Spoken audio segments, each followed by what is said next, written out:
Hi hello ನಮಸ್ತೆ friends, ಎಲ್ಲರೂ ಹೇಗಿದ್ದೀರಾ? ಎಲ್ಲರೂ ಚೆನ್ನಾಗಿದ್ದೀರಾ ಅಂತ ಭಾವಿಸ್ತೀನಿ. ಹಾಗೆ ನಾನು ಕೂಡ ಚೆನ್ನಾಗಿದ್ದೀನಿ. Welcome back to my channel ನಾಡು ಸ್ವಪ್ನ ಲೋಕ. ಓಕೆ ಫ್ರೆಂಡ್ಸ್, ತುಂಬ ದಿನ ಆದಮೇಲೆ ಒಂದು ವೀಡಿಯೋನ ಅಪ್ಲೋಡ್ ಮಾಡ್ತಾ ಇದ್ದೀನಿ. ಏನಂದರೆ, ಈ ವಿಡಿಯೋ ಮಾಡಿ ಕೂಡ ನಾನು ತುಂಬ ದಿನವೇ ಆಯಿತು ಅಂತ ಹೇಳ್ಬೋದು.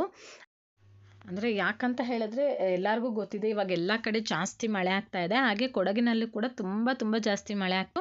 ಆ್ಯಂಡ್ ಒಂದು ವಾರದಿಂದ ಕರೆಕ್ಟಾಗಿ ಪವರ್ ಕೂಡ ಇರಲಿಲ್ಲ. ಸೊ ಸ್ವಲ್ಪ ಲೇಟಾಗಿ ನಾನು ರೆಸಿಪಿನ ಅಪ್ಲೋಡ್ ಮಾಡ್ತಾ ಇದ್ದೀನಿ. ಇವತ್ತಿನ ರೆಸಿಪಿ ಏನು ಅಂತ ಹೇಳಿದ್ರೆ, ಜಾಕ್ ಫ್ರೂಟ್ ಅಥವಾ ಹಲಸಿನ ಹಣ್ಣು ಅಂತ ಏನು ಹೇಳ್ತೀವಿ, ಅದನ್ನ ಯೂಸ್ ಮಾಡಿಕೊಂಡು ಮಾಡ್ತಿರೋ ಅಂಥ ಒಂದು ರೆಸಿಪಿ ಅಂತಲೇ ಹೇಳ್ಬೋದು.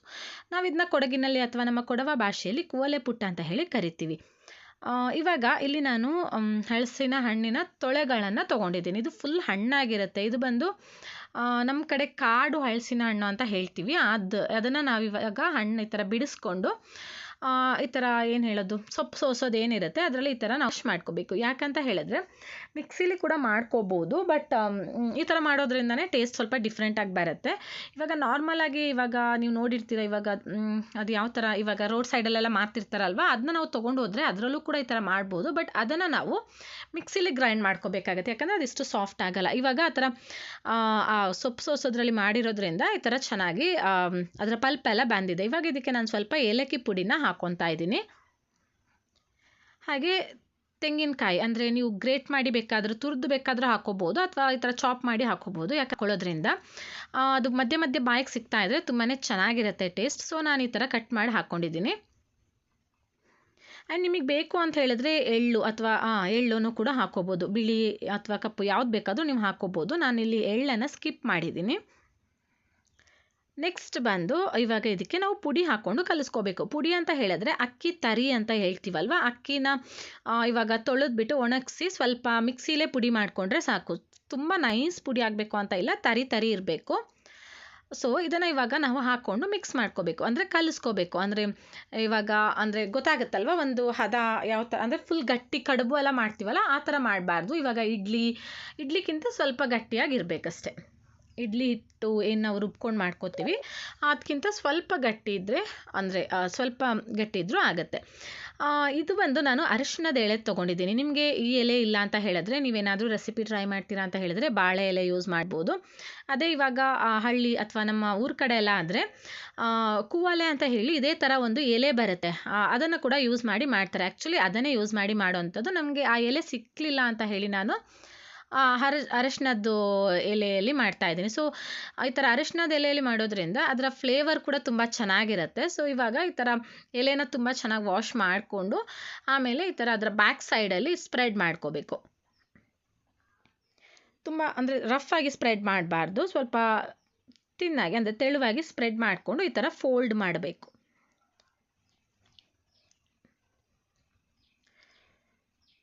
ಓಕೆ, ಈ ಥರ ಚೆನ್ನಾಗಿ ಫೋಲ್ಡ್ ಮಾಡ್ಕೋಬೇಕು. ಅದೇನು ಬಿಟ್ಕೊಳ್ಳಲ್ಲ, ನಾವು ಫೋಲ್ಡ್ ಮಾಡಿ ಇಟ್ಕೊಂಡ್ರೆ ಆಯಿತು.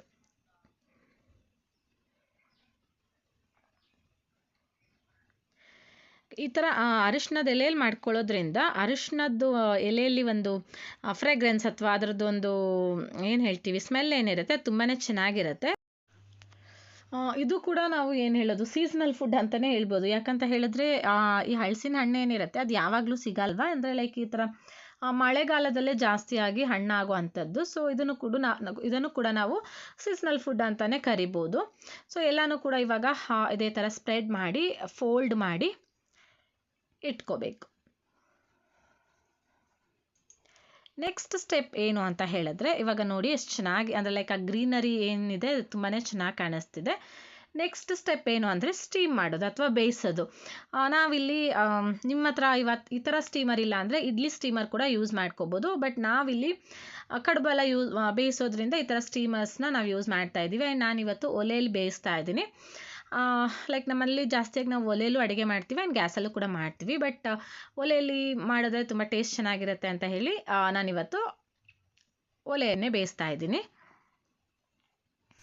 ಸೊ ಇವಾಗ ಒಂದು 20 to 30 ಮಿನಿಟ್ಸ್ ಬೇಯಿಸಿದ ಮೇಲೆ ಅದು ರೆಡಿ ಆಗುತ್ತೆ.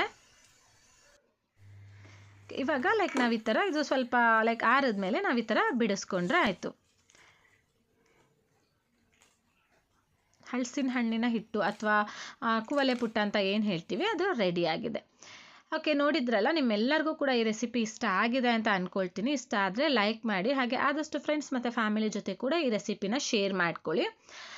ಅದೇ ಇವಾಗ ಲೈಕ್ ನೀವು ಮಿಕ್ಸಿ ಯೂಸ್ ಮಾಡಿಕೊಂಡು ಮಿಕ್ಸಿಲಿ ಗ್ರೈಂಡ್ ಮಾಡಿಕೊಂಡು ಕೂಡ ಮಾಡ್ಕೋಬೋದು. ಇವಾಗಲೂ ಕೂಡ ತುಂಬ ಕಡೆ ಹಲಸಿನ ಹಣ್ಣೆಲ್ಲ ಸಿಗ್ತಿರೋದ್ರಿಂದ ಈ ರೆಸಿಪಿನ ನೀವು ಕೂಡ ಟ್ರೈ ಮಾಡಿ. ಈ ಥರ ಅಂದರೆ ಬಾಳೆ ಎಲೆಯಲ್ಲಿ ಕೂಡ ನಾವು ಸ್ಪ್ರೆಡ್ ಮಾಡಿ ಮಾಡ್ಬೋದು.